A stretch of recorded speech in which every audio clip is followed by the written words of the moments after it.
What's up, fragrant world? Welcome back to another Stay Fresh production. I had a bunch of video ideas planned for today, this Monday, but then I realized, like, wait, it's officially December. It's winter. We're pretty deep into the winter at this point, at least the beginning part of the winter. And I realized, hey, we got to talk about winter fragrances that I will be personally reaching for, or I am interested in reaching for this winter. Now, something that I did back in the summer, I did my summer lists, and then I did an update video showing what I actually wore. And it seems like a few of you guys enjoyed that, so I might end up doing that with this one too. I have my winter niche list here. We'll be doing a designer top 10 maybe in the next coming weeks, but today is niche. And I'm gonna talk about these 10. I've ordered them up, but who knows what we'll end up wearing. Again, that's always unpredictable. I can say I'm gonna wear these, but I might reach for some other ones. You never know. So I don't want to spend too much time. We're gonna dive right in. I have two honorable mentions, and both of these fragrances are phenomenal. I love them. The only reason why they're honorable mentions is because I just have them as official samples. They're very small in quantity, so if I had a larger quantity, I might say I would definitely reach for them more, but for now, this is all I have, so they're honorable mentions. I have to tell you about them. They're fantastic. The first one up here, from the house of Jourquin, Paris. This is one I heard Sebastian from Smelling Great Fragrance Reviews talk about. He talks about the house of Jourquin quite often, and I received this sample from my good friend Rob over at the channel Fragrance Journey. I'll link to him down below. Fantastic channel, a very unique taste in fragrance, and definitely worth checking out if you have the time. This is called Incident Diplomatique, and this is a fantastic patchouli scent. If I'm not mistaken, there's also maybe some vetiver in here as well. It's earthy. It's so strong too. This stuff is very powerful. Unfortunately, I can't really smell it from here because I haven't sprayed it in a while, but you got to take my word for it. Very elegant stuff. Not for the faint of heart. If you don't like patchouli, you may not be crazy about this, but if you're interested in that and done to the highest quality, then you got to check out Incident Diplomatique. With my wonderful French pronunciation. From Jourquin. That is my first honorable mention. My next honorable mention is a brand new release. This came out this year, 2019. This is one of the newest releases from the House of Le Labo, and this is one of their city exclusives. And if you don't know what that is, the House of Le Labo, they make, fragrances. They have their standard line. Each fragrance centers around a particular note that is a standout in that fragrance. And they have these exclusive fragrances that are exclusive to certain cities around the globe. They have one for, Paris. They have one for Tokyo. They have New York. They have, I think, even Dallas. They have one for a lot of cities out there, and they just came out with their exclusive for Miami, Florida, and this is called Tabac 28. I happened to pick this up from my local Le Labo boutique. It was gonna be $12. They were gonna charge me for it, but the associate was kind enough to just let me have it. And the thing about the exclusives is that pretty much all year you can only purchase them at the boutiques in their cities that they're designated to, except for the month of September every year. Just for that month, you can purchase any city exclusive at any boutique around the world. And I just didn't have the money to spend on Tabac 28. This past September, it's over $400, I think, for a bottle. Man, this is beautiful. Boozy scent, lots of tobacco. It's earthy again. Very earthy with the tobacco note, kind of leafy, kind of dry, but the booziness adds a beautiful nature to it, maybe even a little smoky. This is kind of a hairy chest fragrance, if you will. Wonderful scent. Maybe one day I'll get a bottle, but for now, I'll enjoy what little bit I have left. I still got a little bit left of Tabac 28. Let's get into the actual list. Here at number 10, I just have a decant, and this came from my good friend Troy. I'm really grateful for you sending me this decant of this fantastic fragrance, which I was kind of teetering on getting a bottle of for a couple years, but now I don't really need one for a while.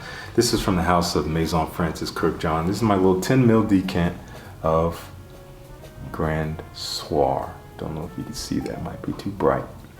This is exactly what it sounds like.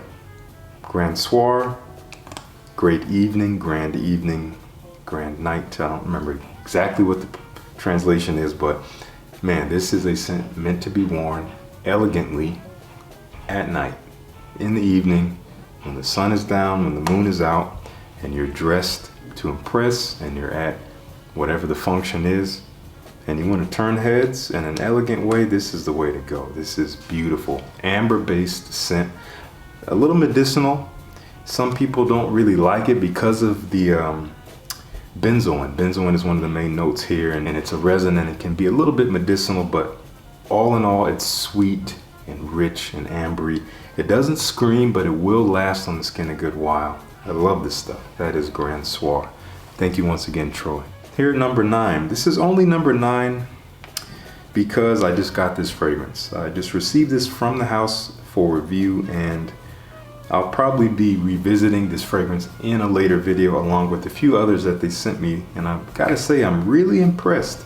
I haven't smelled anything from the house in a couple years. I haven't done any videos on them in a couple years, but Hani Hafez, which probably gives it away, reached out to me recently and said, hey, I want to send you some recent stuff. So I said, sure. First of all, I'm really impressed with their updated presentation. Last time I saw their bottles, they were a little bit more stock than this. These are still fairly stock, but I like the squared off bottle. Nice thick glass on the bottom. And the label's nice, and they got this beautiful wooden cap here with the insignia. So good detailing. I really appreciate the effort put into that. From the House of Alexandria Fragrances. This is called, I think you can't even read it, Hafez 1984 Intense. So the intense version of the acclaimed Hafez 1984, which a lot of people seem to really like. This stuff is super rich. This is elegant stuff. I was kind of yearning for a fragrance that smells like this. Kind of more on the almost Middle Eastern vein, very ambery. There might even be oud in here. You got jasmine in here, there's saffron, there's even some coffee. This is a succulent fragrance. It has gourmand touches to it, but it has a dark woody touch to it from the oud. Man, it's sweet, it's creamy, it is succulent, and it's elegant, like I said. This is beautiful. Extrait de parfum, so it has great performance, lasts on my skin a good while. And doesn't project all that much, but leaves a nice scent trail as you walk around. I need to get some more wear out of this as it cools down, so I plan to do that, and you'll be hearing me talk about this one once again later on. This is Hafez 1984 Intense. At number 8 from the House of Montal. Only reason why this is number 8 is because it's a very particular scent. Also has coffee in it, but much more coffee forward with this one. I have to be in the mood for coffee if I'm gonna wear this, as well as rose.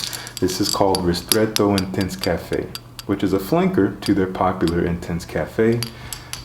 This one has coffee, roasted coffee more at the forefront, with the rose kind of behind it, whereas the original was kind of the opposite, more rose. But this has caramel, has vanilla. It's beautiful. Beautiful scent, very authentic. It smells like coffee. I've talked about this before. It reminds me of memories of smelling coffee in the morning. This is worth checking out. This is a newer release. If you like coffee scents, this is some of the most authentic you can get right now. And the rose just makes it even that much more elegant. That's from Montal, that's Ristretto Intense Cafe. Here at number 7, a Creed fragrance.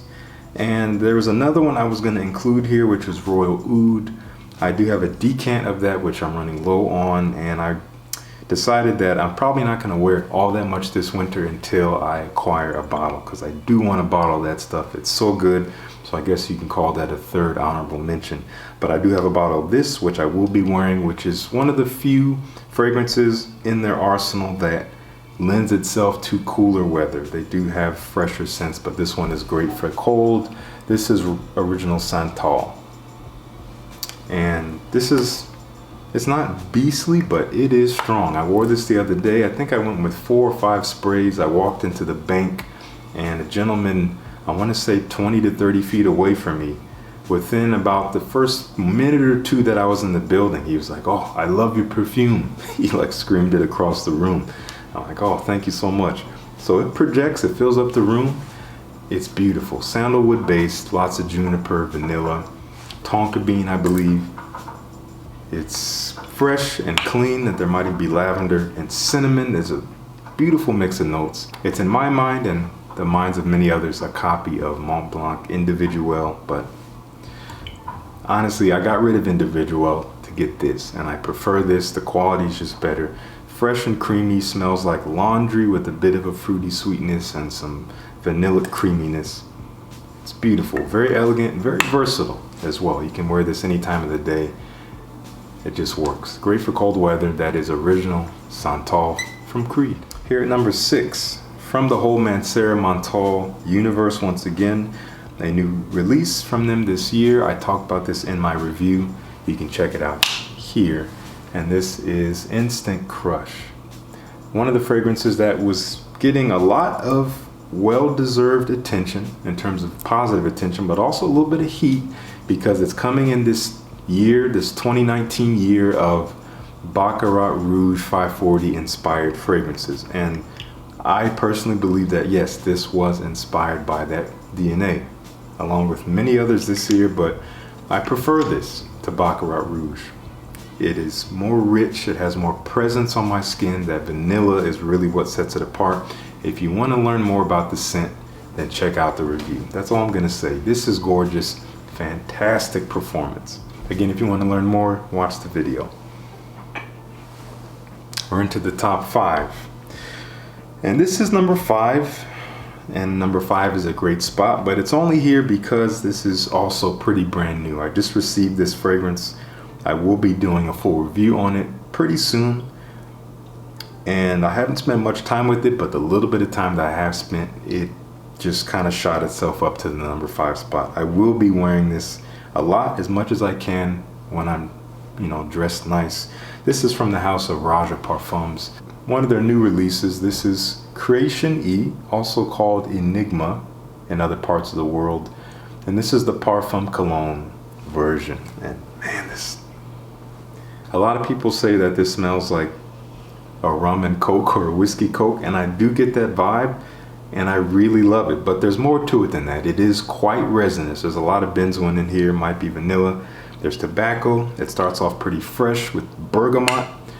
Beautiful freshness up top, and this stuff persists. It lasts on my skin. It lasted me all night. I wore it last night. I could smell it the next morning. This is great stuff. One that I think you gotta enjoy dressed up, and other people will enjoy it more off of your skin if you are dressed apart. You gotta meet this one halfway, otherwise it might wear you. But this is good stuff. I'm gonna be wearing this more and more this winter. That's Creation E, Parfum Cologne. Here at number 4, a fragrance that you probably don't see much of any talk about. I did a review on this months ago, maybe during the summertime. Not many of you saw that, but that's all right. I'm going to highlight it again here. You can check the review out here if you want. This is from the house of David Jourquin. I'm probably butchering that. And this is called Cure Tabac, or tobacco leather tobacco, however you want to say it. This is high quality stuff. It's also pretty expensive. You can sample it though at Scent City, who actually sent me this bottle. And I think I might be doing another video with them coming up soon in the new year. But the best place to sample this fragrance is at Scent City. I'll link to them down below. This is a beautiful scent and a beautiful line of fragrances with a very sincere backstory to it. If you want to read more, I'll attach the website, David Jourquin's website, down below. You can read the story on the fragrance. And also, I'm not going to say anything about this because if you want to know about the scent, check out the review. It was pretty short. It's a wonderful scent, and it is compared to a fragrance I've already talked about here, so at least in my mind. Check out the review if you want to know more. That's Cure Tabac. This is turning out long. I said I wouldn't talk long, but we're talking long. These are just great fragrances. Here at number 3, a fragrance I featured on my fall list, but I had mentioned that it would be higher on my winter list because I will wear it more when it's colder. This is beastly stuff. and it lends itself to when the air is cold and it's whipping around you, and you're going to get those beautiful wafts, and it's potent, and it's going to really have presence. From the house of Nichane, this is Fan Your Flames. And I never gave enough credit to the name of this fragrance. I love this name. This has a lot of woodiness, cedar wood. It is sweet, it's boozy up top. I love booziness these days. Interesting twist of coconut, so it has this almost tropical drink vibe, but there's a very dark and dry woodiness behind it, but a good amount of sweetness from tonka bean. It's a little bit green with oak moss. This is elegant stuff. This is very unique. I've never smelled anything that smells like this. And again, the performance lends itself to the cold weather, and one that I will wear more elegantly. I'm loving this the more I wear it. I don't wear it that much. I've been saving it for the winter, so here we are. That is Fan Your Flame. At the number 2 spot here, a fragrance I couldn't leave off. It's become one of my most versatile fragrances this year, and I haven't done any toweling, but well, I'm not going to spoil the surprise. I have a video coming out at the end of the year that will probably feature this fragrance. We'll see how the numbers come in. This is from the house of Parfum de Marly. You already guessed it probably now. This is Leighton. There's a bunch of other fragrances from the house that I do plan to acquire and reacquire. I want to get Herod back. I miss Herod so much. I might revisit Pegasus. I wasn't crazy about it when I first smelled it years ago. Same with Godolphin. But Leighton has my heart. Man, I love this stuff, and this is by far my most complimented fragrance right now. This year, every time I wear it, people ask me, man, what is that? What are you wearing? What is that? What is that? Oh, and it feels good. It is just, it's gorgeous. I'm not going to say much more about it. I highly recommend you get a decant of this if you haven't smelled it. It's nothing off the wall in terms of niche fragrances, but it is great quality, and it will get you tons of positive attention. It's this beautiful balance of familiarity with surprise. I talked about that before. That is Leighton. And here at number 1, I mentioned this fragrance a while back in a video I did called I think Top 10 Fragrances I Wish I Didn't Let Go or I Regret Getting Rid of, or something like that. This was one of them, and I finally decided to reacquire it. The caveat with that is it's not exactly the same as it was when I first had it. Reason is, it's because I did have an original bottle of it. It was the original presentation, and this has undergone a reformulation. Not the worst thing in the world, because it still retains its character as I remember it. It's still beautiful and elegant. Some of the main notes in this: hay, tobacco, honey. It's sweet, it's a little powdery. It's definitely unisex, super elegant though. That tobacco does kind of ground it if you're too worried about it being kind of sweet and off the rails and feminine territory. And this is no stranger to the niche community here. So from the house of Serge Lutens, this is Jourquin. I'm putting this at number 1 because this one really has my heart right now. I can't say I'm going to be wearing this the absolute most, because it is another fragrance that I kind of have to be in the mood for, but nothing smells like this in my collection. Nothing really smells like this that I've smelled before in general. Oh, man, this is good stuff. Maybe I'll do a full review. Let me know down in the comments if you want to hear my review and my thoughts on how this differs from the original version. But for now, that's all we're going to say about Jourquin from Serge Lutens. So that's it. That is our top 10 list for the winter in terms of niche fragrances. Yet again, I will be coming out with a designer list, so make sure you stay tuned for that. Make sure you're subscribed if you haven't subscribed already, so you don't miss that video when it drops. You can hit the bell and all the things people say. Yeah, that's up to you. But either way, if you like the video, give me a like. If you're watching it still, thank you so much for watching thus far. Thanks for clicking on the video. I really appreciate having you here. Peace. I'll see you in the next one.